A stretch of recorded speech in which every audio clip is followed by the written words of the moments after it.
Chase wanted to change the world, and he is. I'm just sad that it came down to my son's tragedy for there to be change and for us to grow. Chase de Ballenhard left his Surrey home in February carrying an unloaded pellet gun, not realizing the danger. RCMP responded to a call about a person in distress and shot the 15-year-old dead.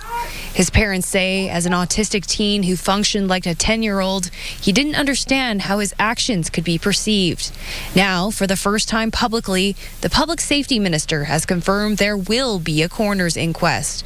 But she says she can't order it herself until the police watchdog finishes its investigation. His death is under investigation currently, and we want to ensure that evidence that is brought forward during that investigation is done, that evidence is brought forward, and that after that investigation is complete, the coroner will be ordering an inquest. In a statement to CTV News, the BC Coroner's Service confirmed its investigation into Chase's death is still open, saying an inquest is generally directed for police-involved deaths, but a final decision can't be made until both the IIO and the coroner's investigations are complete.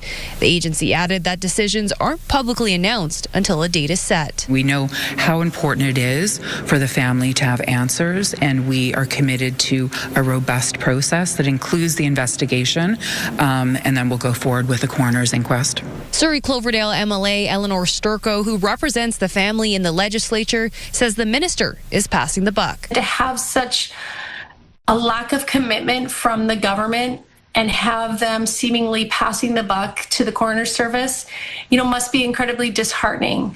What people are looking for when they have had a tragedy is certainty. Sturco says the lack of concrete action is political and is keeping the family in painful limbo. Maybe they're hesitant to call a coroner's inquest because they know it's going to poke holes in the fact that they haven't done enough to ensure that there's adequate resources and training for police across this province. The minister is also under scrutiny for not including any of the local autism advocacy groups in the promised autism-specific police training coming this fall. The fact that autism organizations were only contacted by the ministry after CTV inquiries is frankly shocking, incredibly disturbing, and really shakes my confidence in the entire process. I've made sure that input from those associations are included to inform updates to the curriculum that will enhance abilities of officers to respond to people that may be on the autism spectrum. Autism BC says the discussions have been positive. I've been doing this work, advocacy, for over 20 years, and the needle doesn't move very fast. So whenever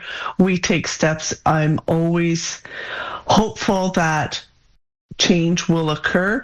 The minister says the updated training is still expected to roll out this fall.